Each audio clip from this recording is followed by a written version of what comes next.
Start कहाँ से करें समझ नहीं आ रहा है। बहुत सारी चीज़ें हैं जो मैं बोल सकता हूँ कि क्या गलत हुई, कैसे गलत हुई। एक मैं बात जो बार बार बोलूँगा तो आपको लगेगा कि यार ये क्या है यार, ये बाबा हर वीडियो में सेम बात बोलता है यार कि Chelsea can't finish their chances, can't finish their chances. Create करते हैं लेकिन हमको चाहिए 5-6 चांसेस, तब जाके हमारा एक गोल स्कोर होगा। अगर आप देखें शुरू के 30 मिनट अगर आप देखेंगे तो हमने कुछ अच्छे चांसेस, कुछ हाफ चांसेस हमने क्रिएट करे और कुछ हमने दिक्कतें भी पैदा करी साउथहैम्पटन के लिए। गोल हम स्कोर कर देते हैं 30 मिनट पे, गुड, बहुत अच्छा। आप मेरे वॉच अलॉन्ग पे जाके देखिए, मैंने ये कहा है कि ये एक गोल काफ़ी नहीं है, इस चेल्सी टीम को एक गोल और स्कोर करना पड़ेगा, नहीं तो फिर ये साउथहैम्पटन के पास मौका है वापस आने का। साउथहैम्पटन सेट पीस पे गोल स्कोर कर देती है, जो कि हमको रोकना चाहिए था। Obviously we should have close down Lavia. वहाँ से वो शॉट उन्होंने मारा, कूल, बहुत अच्छा शॉट वेंट इन। और सेकंड गोल जो है उसकी मैं बात करता हूँ, मतलब अभी थोड़ी देर बाद मैं बात करता हूँ सेकंड गोल की, बट पहले एक बार मैं साउथहैम्पटन की बात कर लेता हूँ क्योंकि अनफेयर हो जाएगा। I think Southampton deserve to win this game, no doubt about it, but come on यार, this is a struggling Southampton team. अगर हम लास्ट सीजन की भी बात करें तो लीड्स भी बहुत स्ट्रगल कर रही थी। साउथहैम्पटन का बहुत अच्छा नहीं रहा है ये स्टार्ट सीजन का, और they look out of sorts, और हम उनसे हार गए हैं भाई। तो 2 मैच ऐसी टीम से हारना कि जो कि मतलब लग रहा था, मतलब मैं तो डेफिनेटली लीड्स को एक रेलीगेशन कंटेंडर मान रहा था शुरुआत में। ठीक है, वो एक परफॉर्मेंस थी, उसको मैंने 1-ऑफ रिजल्ट बोल के टाल दिया। मैं कहा ठीक है कोई नहीं, लास्ट सीजन भी ब्रेंटफोर्ड से 4-1 हार गए थे, उससे पहले भी वेस्ट ब्रॉम से 5-2 हार गए थे, ठीक है चलता ही है।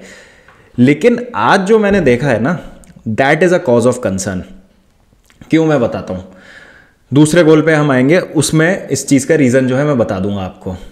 टॉमस टुकल 2 मैच से लेस्टर वाले मैच में स्पेशली ट्राई किया एक 4-2-2 का हाइब्रिड, जो कि डिफेंड करते हुए it becomes a back 5 essentially.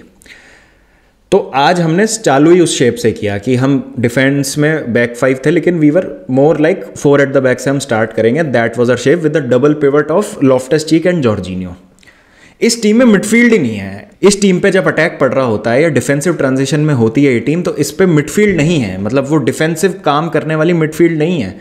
हम एनगोलो कांटे या कोवाचिच के बिना हम नहीं उतर सकते फील्ड पे इस समय। अब कांटे इंजर्ड है, कोवाचिच को प्री सीजन में इंजरी हुई थी, तो अब वो टीम में वापस आ रहे हैं। लास्ट गेम वो 20 मिनट खेले थे, आज सेकंड हाफ में वो आ पाए, तो अभी इतना ही फिट है कि वो 20 से 30-40 मिनट खेल सके, उससे ज़्यादा वो फुटबॉल नहीं खेल सकते। तो आप जॉर्जिनियो को वो डालेंगे तो वो चीज़ नहीं आपको मिलेगी, क्योंकि Jorginho will get over run eventually in the midfield.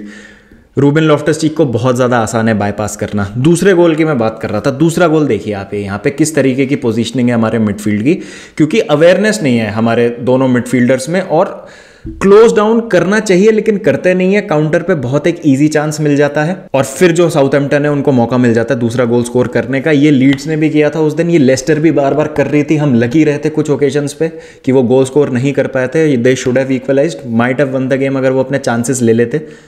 तो अगर एनगोलो कांटे नहीं होते हैं इस टीम में, this team collapses, this team absolutely collapses. और ये एक बहुत बड़ा कॉज ऑफ कंसर्न है, क्योंकि एक प्लेयर पे आपका सिस्टम इतना ज़्यादा डिपेंडेंट नहीं रहना चाहिए। आपने कॉनर गैलेगर को भी ट्राई कर लिया, डिडंट वर्कआउट। लीड्स वाले गेम में हमने देखा किस तरीके से वो ओवररन हो गए। विद द बॉल अच्छा है, लेकिन डिफेंसिव वर्क रेट की जहाँ बात होती है, हमने देख लिया लेस्टर वाले गेम में, ही गॉट 2 रेड कार्ड्स, खत्म गेम वहीं पे। फॉरवर्ड लाइन की बात करते हैं। Sterling was okay, scored the goal, 2 chances और मिले थे, should have at least tested the goalkeeper, नहीं किया। We didn't take our chances over there. उसके बाद हम बात करते हैं काई हैवर्ट्स की। ट्रांजिशन में he is okay, but final third में जाके he has no idea what to do. Mason Mount की अगर हम बात करें, एब्सोल्युटली इनविजिबल, केमिस्ट्री नहीं है।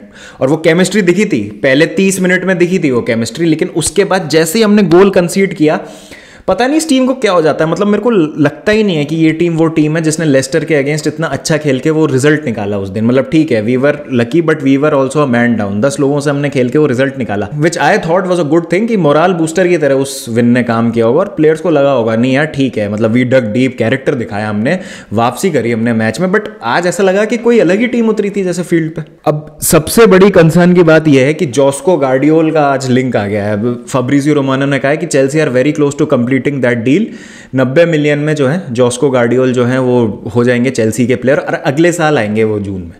आप जोस्को गार्डियोल छोड़िए, आप वर्जिल वैन डाइक लाके खड़ी कर दीजिए, रूबेन डियाज लाके खड़ी कर दीजिए इस बैक लाइन में, कुछ फर्क नहीं पड़ने वाला। आप बैक 3 पे चले जाएं, बैक 4 पे चले जाएं, कुछ फर्क नहीं पड़ने वाला। आपने शेप्स चेंज करके देख लिए फॉर्मेशन के, कुछ उससे फर्क नहीं पड़ रहा है। आपने पर्सनल ला के देख लिया, उससे भी अब कुछ फर्क नहीं पड़ रहा। तो दिक्कत क्या, दिक्कत हमेशा इस टीम की मिडफील्ड की रही है। अगर ये टीम अच्छा खेली है तो अच्छा मिडफील्ड ने ही खिलाया उसको, चाहे वो जॉर्जिनियो कांटे की पार्टनरशिप हो चैंपियंस लीग में 2 साल पहले। और जो टीम अभी स्ट्रगल कर रही है वो मिडफील्ड की वजह से ही कर रही है। या तो फिर आपके पास रीस जेम्स जैसा एक एक्सेप्शनल फुल बैक हो जो कि इन्वर्टेड फुल बैक वाला रोल प्ले करे, जो टक इन करे मिडफील्ड में, आपकी डिफेंसिव प्रॉब्लम्स को जो है उनको ठीक करे वो, और आए वो। आज आपके पास रीस जेम्स भी नहीं है, तो आपका जो सिस्टम है वो बहुत ज़्यादा पर्सनल डिपेंडेंट हो गया है। मतलब बहुत, अगर आपके पास एग्जैक्टली वो प्लेयर्स हैं जो आपको चाहिए तो आपका सिस्टम बहुत अच्छा खेलेगा। जहीं आपका एक प्लेयर भी इंजर्ड होता है या किसी भी एक प्लेयर में कोई दिक्कत होती है तो आप जो है बिल्कुल बिखर जाते हैं। सिर्फ एक पोजीशन मैं कह सकता हूं इस समय जहां पर चेल्सी के पास दोनों बहुत अच्छे बैकअप्स हैं और जो मेन प्लेयर है वो है लेफ्ट विंग बैक वाली पोजीशन, जहां पे कुकुरे और चिलवेल है कि किसी एक को भी इंजरी होती है तो दूसरा बहुत अच्छी तरीके से खेल सकता है उसकी जगह। हम राइट विंग बैक की बात करें, वो हमने एरिया ही एड्रेस नहीं किया है। अब वो हमको वहां पर क्रिएटिव प्लेयर चाहिए था या हमको एक out and out wing back चाहिए था, हमने एड्रेस ही नहीं किया। हम डमफ्रीज से लिंक हो गए, हमने एस्पिलिक्वेटा का कॉन्ट्रैक्ट जरूर एक्सटेंड कर दिया। मुझे नहीं लगता कि Azpilicueta can play as a wing back, क्योंकि वो टीम्स खोल देंगे हमको जहां पर क्विक रनर्स होंगे उनके पास। As a right back he can play, आज खेले भी थोड़ा बहुत, लेकिन अगेन जब मिडफील्ड नहीं है उनको प्रोटेक्ट करने के लिए तो एस्पिलिक्वेटा कुछ नहीं कर सकते। अब सबसे जो बड़ी दिक्कत वाली बात है कि थॉमस टूकल ने प्लेयर्स तो अपने हिसाब से साइन करे हैं लेकिन मिडफील्ड अभी तक एड्रेस नहीं करी है। और एक इंटरव्यू में और बोला उन्होंने पिछले मैच में कि मुझे और मिडफील्डर्स की जरूरत नहीं है। That is the most concerning part, क्योंकि पूरे अब 2-3 महीने निकल चुके हैं, एक भी हमने डिफेंसिव मिडफील्डर और साइन नहीं किया है। फ्रैंकी डियोंग भी अगर आ जाते हैं तो डिफेंसिव मिडफील्डर तो है नहीं out and out. He can do those defensive duties, he can bring you creativity, but he also needs a Kovacic और a Kante alongside him to do that. लेकिन आपके पास कोवाचिच और कांटे दोनों ही नहीं है तो वो काम कौन करेगा। जॉर्जिनियो को ओवररन करना बहुत ज़्यादा आसान है जब उसके साथ कोई पार्टनर नहीं है इस समय मिडफील्ड में।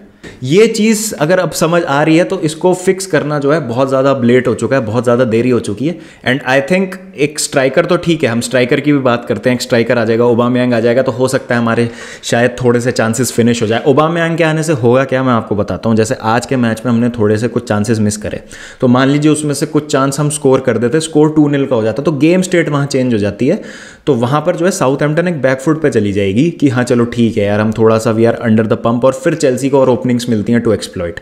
लेकिन यहीं अगर आप 1-0 या 0-0 के स्कोर पर हैं और आप बहुत एलीट टीम्स के अगेंस्ट खेल रहे हैं, जैसे आप लिवरपूल या मैन सिटी के अगेंस्ट खेल रहे हैं, लिवरपूल मैन सिटी छोड़िए, अभी तो आर्सेनल भी मैं तो अभी बहुत अच्छी टीम मानता हूँ। न्यूकासल जैसी टीम जो कि थोड़ा हॉट एंड कोल्ड जिनका रहा है और जिन्होंने सिटी के अगेंस्ट एक बहुत अच्छा गेम दिखाया, तो उनकी मिडफील्ड खा जाएगी हमको इस समय अगर हम इस तरीके की फुटबॉल खेलेंगे। तो इस तरीके के और रिजल्ट्स हमको देखने को मिल सकते हैं अगर हम अपनी मिडफील्ड जो है उसको एड्रेस नहीं करते। और अगर हमने मिडफील्ड एड्रेस नहीं करी, I really hope to god कि एंगोलो कांटे जितना जल्दी हो सके फिट होके आ जाए और वो फिट रहें पूरे सीजन, तब जाके हो सकता है कि हम किसी तरीके का कोई भी चैलेंज जो है वो माउंट कर पाए। नहीं तो भाई बहुत ज़्यादा प्रॉब्लम होने वाली है, because we don't take our chances, we don't score enough goals. जब हम गोल कंसीड कर देते हैं तो हर हेड्स ड्रॉप डाउन और शोल्डर्स ड्रॉप डाउन। किसी भी तरीके की कोई क्रिएटिविटी मुझे तो दिखाई नहीं दी सेकंड हाफ में, when we really needed to chase the game. मतलब जब बिल्कुल आपको सब कुछ फेंक के मारना है अपने अपोजिशन पे, मुझे किसी भी तरीके की कोई अर्जेंसी, कोई मुझे किसी भी तरीके का एक, मैं बोलूँ किसी भी तरीके की एक आग नहीं दिखी मुझे टीम में कि यार चलो ठीक है ट्राई करते हैं। आई डोंट थिंक सो कि एक डिसेंट अटेम्प्ट भी हमने मारा। अगर आप गेम के स्टैट्स देखेंगे तो 4 शॉट ऑन टारगेट दिखेंगे आपको चेल्सी के। तो आई थिंक एक वो स्टर्लिंग का जो गोल है उसके अलावा मुझे लगता नहीं कि ऐसा कोई भी हमने एक शॉट ऑन टारगेट मारा है आज जिससे गोलकीपर टेस्ट हुआ हो। तो ये कुछ चीज़ें हैं जो मतलब मुझे एड्रेस करनी थी, जो मैंने बहुत ऊपर से और सुपरफिशियली एड्रेस करती हैं, बट बहुत ज़्यादा दिक्कतें हैं यार टीम में। मतलब बहुत ज़्यादा डिटेल में इस पर अपन डिस्कशन कर सकते हैं कि क्या प्रॉब्लम्स हैं। बहुत ज़्यादा, मतलब मेरे को तो बिल्कुल समझ नहीं आ रहा है कि अभी इतने शॉर्ट टर्म में 2 दिन बचे हैं ट्रांसफ़र विंडो में, तो हम कैसे इन चीज़ों को ठीक करेंगे। लेकिन बात अब यही है कि अगर फॉरवर्ड्स अपने चांस नहीं ले रहे हैं तो आप फिर नए लोगों को आप चांस दो। I think mount should be rested and Gallagher should play in place of mount, या फिर आप काय हैवर्ट्स को माउंट वाले रोल में खिलाएं और आप अर्मांडो ब्रोजा को स्ट्राइकर खिलाएं अलॉन्ग साइड स्टर्लिंग। तो ये एक चीज़ है तो जिसका मतलब मेरे को लगता है कि ये एक सॉल्यूशन होना चाहिए, क्योंकि ब्रोजा के आने से एक इम्पैक्ट दिखा मुझे, एक मुझे लगा कि एक न्यूसेंस क्रिएट कर रहे हैं वो बैकलाइन के लिए, साउथहैम्पटन के लिए। फिजिकल हैं, was quick on the ball.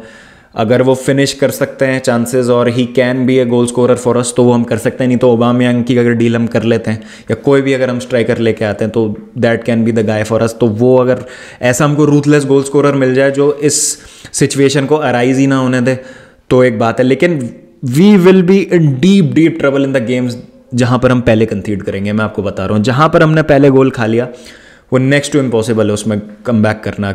Lester वाले गेम में भी हम इसीलिए बच गए क्योंकि हमने 2 गोल्स वहाँ स्कोर कर दिए थे, हमने अपने चांसेस ले लिए थे। यहीं पे ही अगर आप बात करोगे बाकी गेम्स में, स्पर्स के अगेंस्ट हम अच्छा खेले, कांटे के जाते ही देखिए आप दिक्कतें चालू हो गई उस मैच में। They found a opening and they equalised and they came back into the game. तो वो एक रिजल्ट था जो जहाँ पर हमने अच्छा गेम इसलिए खेला था against one of the best squads, क्योंकि हमारे पास एनगोलो कांटे था उस टाइम मिडफील्ड में, और अभी हमारे पास मिडफील्ड में कोई नहीं है, तो इस तरीके का हम स्ट्रगल करते रहेंगे। तो देखते हैं क्या होता है, डिटेल में ज़रूर बात करते हैं, शाम को इस पर करते हैं एक लाइव स्ट्रीम। आप बाकी बताएं आपका क्या ख्याल है, and do you think Thomas Tuchel, अच्छा टॉमस टूकल जो है, टॉमस टूकल की मुझे एक बात करनी है कि क्यों आप ऐसे प्लेयर्स पे रिलाय कर रहे हैं अब जो क्लब छोड़ना चाह रहे हैं, जैसे हकीम जिएच थोड़े दिन पहले आयाक्स से नेगोशिएट कर रहे थे, क्रिश्चियन पुलिसिक का भी अंदर बाहर चल रहा था क्लब का। तो या तो फिर आप उस तरीके की टीम बना दीजिए, बिल्कुल आप और अग्रेसिव होइए ट्रांसफ़र मार्केट में, आप बोलिए ओनर्स को कि भाई नहीं मुझे चाहिए ही नहीं है प्लेयर्स। फिर आप भरोसा भी उन प्लेयर्स पे दिखा रहे हैं, आपने टीमो वर्नर को जाने दिया है, आपने कैलम हडसन ओडोई को जाने दिया है अभी, तो ठीक है, मतलब I agree with those decisions कि उन प्लेयर्स ने कुछ ज़्यादा किया नहीं हमारे लिए, लेकिन अभी जो प्लेयर्स हैं उनका भी तो माइंड वो स्ट्रेट नहीं है। ठीक है, GH was decent in the first half in patches, लेकिन जीएच का यही थीम रहा है, GH has not been consistent, और specially when he is looking to leave the club. तो क्यों आप जीएच पे इस समय भरोसा कर रहे हो, क्यों आप उसका कोई और सॉल्यूशन नहीं फाइंड कर सकते? आप हार्वी वेल को मौका दे दो आप अकेडमी से, अगर आपने बाकी लोगों को जाने दिया है तो, नहीं तो फिर आपको बाकी लोगों को जाने नहीं देना चाहिए था। तो ये कुछ चीज़ें हैं जो आई थिंक चेल्सी को एड्रेस करनी चाहिए, करनी पड़ेंगी, ऑप्शन नहीं है इस समय। और टॉमस टूकल आई थिंक थोड़ा सा पैनिक कर रहे हैं, अब उनको समझ नहीं आ रहा कि मैं क्या करूं, क्योंकि सेकंड हाफ में ऑल दो सब्सटीट्यूशंस उन्होंने करे बट केमिस्ट्री थी नहीं टीम में बिल्कुल भी। मतलब ऐसा लग रहा था कि ये लोग 11 लोग जो हैं ये पहली बार आपस में खेल रहे हैं। Apart from Thiago Silva everyone was absolutely pathetic today. चाहे हम अपने फुल बैक्स की बात कर ले, कुकुरेया वाज ओके, अगेन पैचेस में ही अगर जो भी ओके था वो पैचेस में ही था। Koulibaly had a bad game, he had a really bad game, misplace passes बहुत ज़्यादा, डिस्ट्रीब्यूशन हमारे दोनों मिडफील्डर्स का भी बहुत बेकार था। तो देखते हैं फोफाना के आने से और ओबामयांग अगर आ जाते हैं, Anthony Gordon, maybe Frankie de Jong on the last day, तो क्या कुछ होता है। बाकी मुझे तो ज़्यादा उम्मीद नहीं है जब तक एक प्रॉपर डिफेंसिव मिडफील्डर नहीं आ जाता इस टीम में। आई थिंक ये टीम इसी तरीके से स्ट्रगल करती रहेगी। बाकी आप मुझे बताएं आपके क्या थॉट्स हैं इस मैच पे, and what do you think is going wrong with Chelsea at the moment, और देखते हैं फिर उस पर डिस्कशन करते हैं। लेकिन तब भी टीम को सपोर्ट करते रहेंगे हम और डिस्कस करेंगे क्या चीज़ें गलत हैं और किस तरीके से उनको एड्रेस किया जा सकता है। चलिए गाइस, फिर मिलते हैं नेक्स्ट वीडियो के साथ। ध्यान रखें अपना, take care and up the चेल्स।